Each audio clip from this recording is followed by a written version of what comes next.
we all thought the KD stuff was going to happen, though. I mean, he, of course, has been asking for a trade for quite some time. So the writing was kind of on the wall. And before we take a look big picture, what happened at the trade deadline, I want to take a little time just to reflect on what a disaster that whole net situation was. I mean, you had Steve Nash. That was an epic failure with him as a head coach. And then, Durant wants to do things on his own and go to Brooklyn. And I remember them being favorites to win it all. And gosh, Kyrie, Simmons, I mean, the whole thing was just James Harden was in the mix for epic failure. When trying to be a super team goes wrong. Forgot about the James Harden thing too. And, so yeah, I mean, and I'm wondering, did the Mavs just sign up for this with Kyrie? Now they're going to different places. Like Kevin Durant, like you get the sense and talking to people around the league, he just loves ball. Mm-hmm. So like, I'm not going to say he was not, it was just a terrible mix. Ben Simmons as a Sixers fan, that was never going to work. Like the guy doesn't even, I mean, wide open layup and decides not to do it in the playoffs. And then there's just so much going on. Like Simmons is a problem. Kyrie is a problem. I think this is great for the Suns. I'm interested to talk to a couple of our guests, Alex Christensen, your own Weitzman, about I mean, look, they're all in, but it could be for a couple years. So does this, my first thought, is there now value on the Nuggets? Because everyone, like the Suns are now the second favorite. They're the favorites in the West for good reason. Mm-hmm. They still have Chris Paul, who can't win a ring. Now, fair or not, but that's the reality of the situation. So just the Suns go from 18-1 to win it all to now what, plus 450. I mean, there's no value there to take the Suns now. I'm wondering if Jokic and the Nuggets are now, if there's some value on them at 8-1 is the best number I see out there. I think there is, because you think about it, like these teams in the West that just made these trades, like they're not going to have a lot of time to play with each other, to gel, to get that chemistry down come playoff time. And, maybe that doesn't matter, but I think it is something to factor in when you are looking at value with a team like the Nuggets, who, they've been playing together. They've got it. And Jokic is an MVP right now. So I think that is definitely a good look, especially at 8-1. We were talking about liking them as, our favorites to win it all, or at least be in the championship even before all of this happened. And I don't think a lot has changed. If anything, it's a bit of an overreaction, because we even just saw with the Nets, just because you do these trades and you have these super teams, it doesn't necessarily mean it's going to work. Also, if the season ended today, well, there's three teams tied 8.5 games back. Mavs, Suns, and Clippers are all tied. But let's just say the season, based on the standings I'm looking at, if the season ended today, Mavs versus Suns, first round, 4-5. Cannot wait. And then the winner goes to Denver. Like, I would love that. I don't know if that's how things are going to shake out. Like, are the Kings going to stay 2 games ahead of all the rest of these teams? Are, the Suns going to climb up to maybe the 3 seed?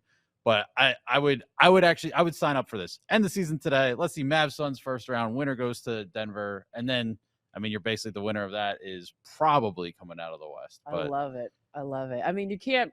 The NBA, and we were saying yesterday, I mean, they're like, excuse me, Super Bowl, can you please take a back seat? We've been leading with NBA like all week, basically. Yeah. Once again, the NBA is stealing the show. So it's going to be exciting. I'm looking forward to the playoffs already. And it's funny how, and we've talked about it all week, like just terrible timing for the NBA trade deadline during Super Bowl week. I know. But something like this puts them on the front page. So like if something like this is going to happen, I guess it's good timing. Absolutely. And normally I have all of these NBA futures memorized, but because we're, looking at props and so many other bets, I was like, couldn't quite remember exactly what some of these odds were. And thankfully you can look it up and see. But yeah, I love the Nuggets. I think that's a good look for sure. So there's also the Lakers finally got rid of Westbrook. So that's again another addition by subtraction. I mean, they're sitting. Are they going to make the play-in? I mean, they're 2 games back. You see, and we talked about it yesterday. LeBron has a great solo performance, and they lose the game. Like what? I don't know. I can't really get serious about the Lakers. You look at the Warriors. Like, when is Steph going to get back and healthy? And they're in the play-in right now. Can they make some sort of crazy run out of the play-in?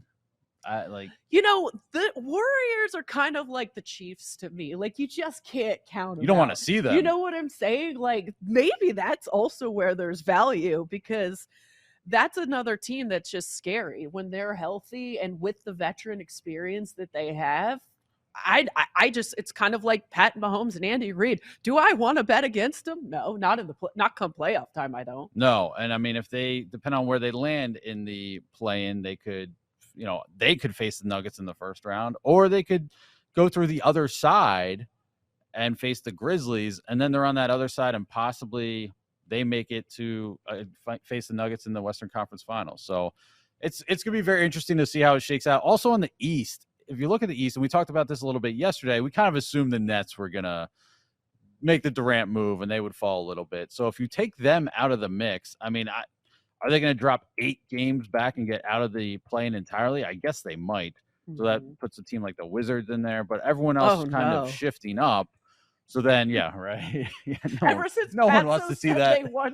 They were like winning. Jimmy was on such a high. They never won another game after that. Yeah. So, I mean, Wizards aside, but if you're looking at the East, so the Nets are currently 5th. You move them down or out, and I guess you're looking at like the Heat as maybe a 5. The Knicks could play their way out of the play-in. The Cavs, I think there could be value. I mean, I'm holding a 120-1 Cavs ticket. Oh, and I know it has. You always have these sneaky futures. I know. Do they ever hit though? Like, I was on the Cavs last year. Zach Price always talks me into it. Right, like Zach, biggest Cavs fan we have on our show, and we should have him on again soon. It's like the Derek Carr thing we were talking about. There's always value on the Cavs, but like, is it gonna happen? Probably not. Yeah. I don't know if they have. They're talented, but I don't know. So the way I actually played that one, and I'm hoping this is how I'm hoping I can cash in. Mm-hmm. So instead of a full unit on the Cavs futures bet, I split it into 2. I did 2 different half unit bets on the 120-1. Oh. The goal being, hopefully they can make it to like an East Finals. And I don't know, what are you going to get? 10x maybe on that bet if they get to that point. Yeah. Now, if they're in the 4-5 and then they got to place the Celtics. The Celtics and the Bucks are the 2 teams I'm worried about. I don't think they can get past. I think they can get them to a 6th game and they maybe a 7th if Donovan Mitchell goes crazy. And then, but I don't think they can beat those 2 teams. So is there a way to avoid those teams? Can like the Sixers get the 2, or can the Cavs? I just don't. It's just going to be a tough path. They're probably going to see the Celtics or the Bucks in the second round, and I just don't know what kind of cash out option I'll get for the 1 bet. I'm going to let the one prop swap. Can you put it on there? Yeah, maybe bring them back.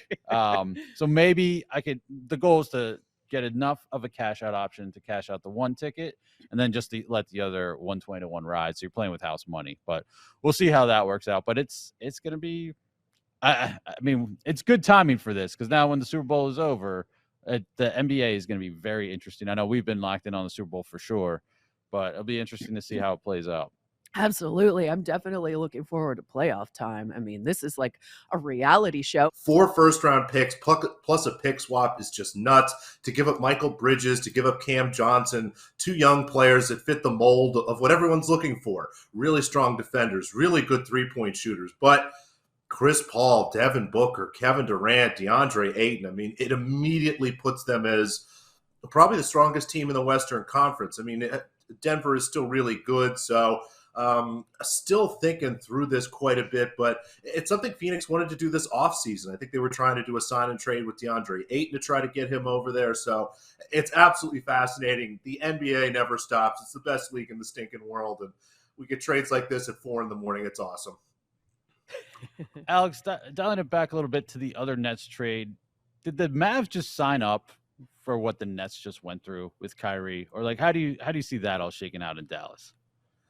I think the key difference there is the Mavericks know that Kyrie's a free agent this year, so not that they would want to walk away from that, but there is a chance where you've kind of got a few months here to see how it works, and then you can sort of walk away from it, have a bunch of cap room. So there is a little bit of a better plan there, whereas Brooklyn was kind of stuck with these guys until they could do what they've done this week, which is amazing. But there is an optimistic version of how things will look in Dallas. You've got 2 of the very best scorers in the NBA, guys that are really good on the ball. If Jason Kidd can find some way to really slow these games down to an absolute crawl, You're taking 20 out of 24 seconds every shot clock and really relying on the fact that you've got two guys that when you get down to there, one of the two of them is going to be able to create a positive scoring opportunity. So the Mavericks had to do something as a good sign of faith for Luka Doncic to kind of shake things up a little bit.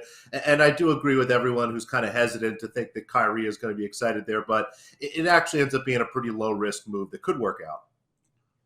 Where is their value, Alex, in the West now? We were discussing maybe the Nuggets. And to me, the Warriors kind of remind me of the Chiefs. It's just a team I don't know if I want to bet against come playoff time when they're healthy. Where would you be looking value-wise to win the NBA championship or to win the West?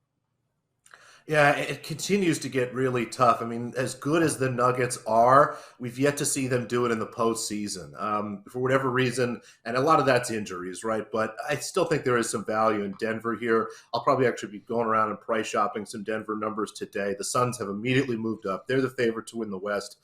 I think at the very least, this Denver and Phoenix number should be the same. Our friends at BetMGM, they've got the Suns plus 225 right now, the Nuggets plus 350. I definitely think there's some value there in the Nuggets plus 350 and maybe just a little bit of value in the Clippers here at plus 600. I want to watch them for a couple more weeks, see how that team looks and if they can find a way to make a move. But look a little further down the list. It's not just as simple as getting all these great guys together for Phoenix. They have to figure out how to play together, and that's going to be tough over the next couple months. So we'll see if they can do it in a playoff series, but I think there's definitely some value in Denver, as I still have them as the best team in the West. And then, Alex, if you look at the other side, the East, so the Nets, as dysfunctional as they may have been at times, like no one probably wanted tough first-round matchup, right? Tough matchup in the playoffs. So if you take them out of the mix, who benefits the most, or how does that shape how you view the East or any value you might see in the East as well? Yeah, I'm going through, as hard as it is for me to say this, I think it really helps my Philadelphia 76ers. They become one of the three teams that really has a chance to win the East. I think there's still some value in their number around plus 450. But the biggest beneficiary is probably going to be the Cleveland Cavaliers. It was probably going to be the Nets and the Cavs kind of fighting for that fourth spot. This moves the Nets out of that conversation. It gives Cleveland a chance to have a home playoff series for the first time since they've had LeBron James. That should be really fun, but ultimately I don't know if it really changes the picture of the East. Before all these trades, it was the Sixers, the Bucks, and the Celtics in the East. After these trades, it's still the Sixers, the Celtics, and the Bucks. What is, following up on your Cavs point, what is the Cavs ceiling? Is it like a second round, 6-game series against the Celtics or Bucks, or like what is their ceiling there? I think their ceiling is probably a conference finals. Something we learn in the NBA every year, these teams need time. No one has ever really slapped together a really great team in the first year and had them go to the finals. Now, you had the Miami Heat with LeBron James, those guys. That's kind of the exception that proves the rule. But I think it's maybe a year too early to get excited for overall a very young team. We all think of Donovan Mitchell. He's been around forever, but Garland is young. Mobley is young. Jared Allen is a lot younger than I think people really realize. So it's probably a next year thing for them, but I'll have them pretty comfortably favored in their first round series. And given how good they are, if maybe there's some injury troubles with one of those top three teams I mentioned, they could be a little bit of a scary opponent in the second round. But I think it's best case the Eastern Conference Finals for Cleveland. And then what about NBA MVP? Is Jokic going to do it again? Do you think he can 3 straight years? It's getting harder and harder to think of somebody else to give it to him. I have it basically down as a 3-player race at this point where you've got Jokic slightly ahead of Embiid, and the only other guy I could really consider is Giannis. He's been very quietly putting together a great season. I'd be looking to add some Giannis Defensive Player of the Year, some Giannis MVP. I think there's still some value in his numbers, but it is starting to shape up to a 2-man race between the big guys.